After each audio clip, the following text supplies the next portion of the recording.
শেখ হাসিনা ও তার দোসরদের বিচার করতে হবে আন্তর্জাতিক মানবাধিকার আইনে, এমন দাবি জানিয়েছেন বিএনপির মহাসচিব মির্জা ফখরুল ইসলাম আলমগীর।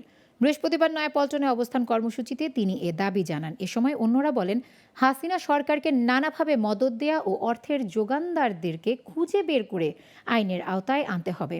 বিস্তারিত জানাচ্ছেন আওলাদ বাবলু। ছাত্র জনতার উপর গুলি চালানো ও গণহত্যার প্রতিবাদে দুপুরের পর মিছিল নিয়ে বিএনপির কেন্দ্রীয় কার্যালয়ের সামনে নেতাকর্মীরা জড়ো হয়ে অবস্থান কর্মসূচি পালন করেন। এ সময় নেতারা বলেন, বিএনপি সংগ্রাম করে টিকে থাকলেও স্বৈরাচারী হাসিনা হত্যা নিপীড়ন চালিয়ে পালিয়েছে। যারা তাকে হত্যা নিপীড়নের অর্থ যোগান দিয়ে সহযোগিতা করেছে তাদের আইনের আওতায় আনার দাবিও জানান তারা। সংগ্রাম করে আছে, আওয়ামী লীগ তো পালাইছে, আওয়ামী লীগ কোথায়? ওবায়দুল কাদের সহ সবাইকে আইনের আওতায় আনতে হবে।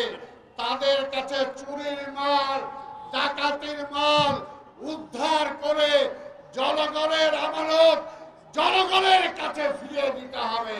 এই যে সরকারের হত্যাকাণ্ড, এই যে আকাশ থেকে গুলি করে, এই যে স্নাইপার দিয়ে গুলি করে মানুষকে হত্যা করা, এদের পিছনে এই সকল ব্যবসায়ীদের হাত আছে, সকল ব্যবসায়ীদের টাকা এদের সঙ্গে হাতে আছে। সুতরাং বেছে বেছে দেখে দেখে ওদেরকে ব্যবস্থা করতে হবে। পরে প্রধান অতিথির বক্তব্যে দলের মহাসচিব বলেন, গত ১৫ বছরে বিএনপি যে মূল্য দিয়েছে তা ইতিহাসে বিরল। ক্ষমতা পেয়ে আওয়ামী লীগ দেশে যে লুটপাট ও হত্যাকাণ্ড চালিয়েছে তার বিচার আন্তর্জাতিক মানবাধিকার আইনে হওয়া উচিত।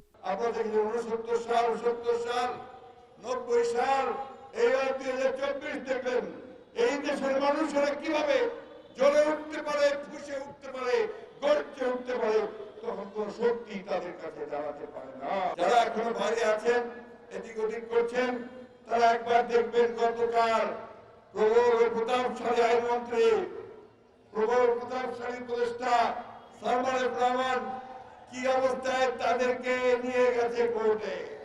আমরা তারেক রহমান সাহেবকে ওইভাবে হেলমেট পরে নিয়ে গেছিল। বন্ধুগণ, আল্লাহ তার বিচার করে দিয়েছে। আজকে এদের বিচার করতে হবে আন্তর্জাতিক মানবতা বিরোধী আইনে। অন্তর্বর্তীকালীন সরকার ছাত্র জনতার আন্দোলনের ফল, তাই এই সরকারকে সার্বিক সহযোগিতার আহ্বান জানান তিনি। আওলাদ বাবলু, গ্লোবাল টেলিভিশন, ঢাকা।